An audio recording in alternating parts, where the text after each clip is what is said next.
सेनापति राहुत ने रानी रिमदा को ईरान में जाकर सब बता दिया। तो रानी रिमदा राहुत को कहती है कि हम फिर एक बार युद्ध लड़ेंगे, युद्ध करेंगे हम। तो राहुत कहता है, क्या रानी रिमदा, हम फिर एक बार युद्ध लड़ेंगे? यदि हम इस बार हार गए तो ठीक है, हम युद्ध लड़ेंगे ये, और हम जीतेंगे भी, हारेंगे नहीं। इस युद्ध को फतेह करेंगे रानी रिमदा, आप हमें सलाम। हाँ राहुत, हम दूसरा युद्ध लड़ेंगे अब। बख्शीबानो और पारू का तो अब पूरे राज्य में बाड़ा फूट गया होगा। अब हमें उन पर युद्ध करना आसान होगा और उन्हें मौत के घाट उतारना भी आसान होगा। जी रानी रिमदा, इस बार हम ऐसे वार करेंगे कि सबको चकनाचूर कर देंगे। पारू और रानी बख्शीबानो तो बिखर चुकी हैं, अब उनको कौन रखेगा वहाँ? वो तो हमारे महल में वापस आ ही जाएंगी रानी रिमदा।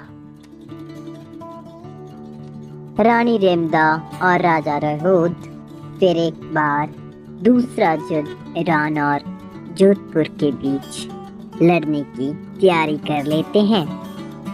अब फिर एक बार युद्ध होगा, कौन जीतेगा इस युद्ध को? रानी रिमदा सेनापति राहुत को इस युद्ध के बारे में बताती है कि हम फिर एक बार ये युद्ध लड़ेंगे और इसे जीतेंगे। कुछ समय बीतता है, दूसरा दिन आता है। राजा वीरान और पारो एक जंगल में थे। पारू खातून, तो आप राजकुमारी पारू हैं।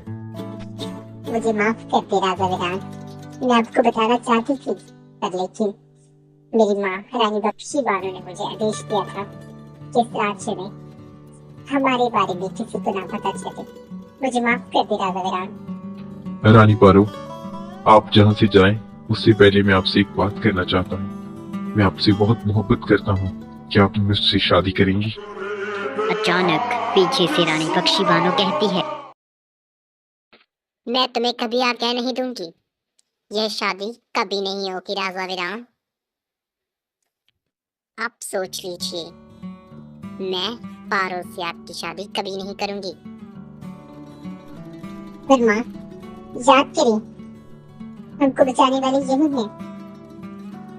चलो पारो यहाँ से, मैं कुछ नहीं जानती, तुम्हें यहाँ से चलना होगा और ऐसे बुरे राज्य में कभी नहीं रहेंगे जिसमें हमारे ऊपर बहुत दांत लगाई हो।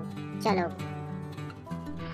हमने आपकी बहुत मदद की रानी बख्शीबानो, और आप हमें यह फल दे रही हैं, तो चले जाइए जहाँ से। रानी बख्शीबानो पारो को लेकर जाती है।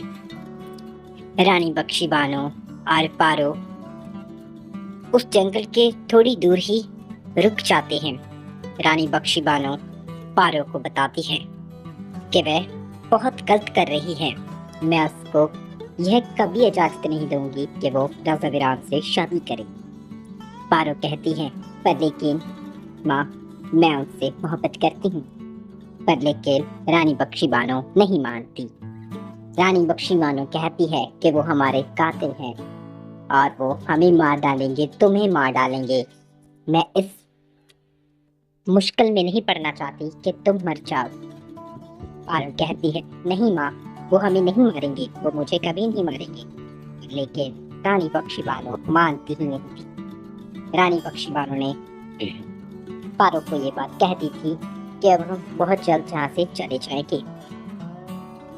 रानी बख्शीबानो और पारो जोधपुर के महल में वापस आ चुके थे। जब वो अपने कमरे में थे, तब एक गुड़िया उनके कमरे में आती है और उन्हें कहती है कि बहुत जल्द राजा वीरान और रानी साकिनी का रिश्ता होगा, आपको उसमें आमंत्रित है। यह कहकर वह चली जाती है।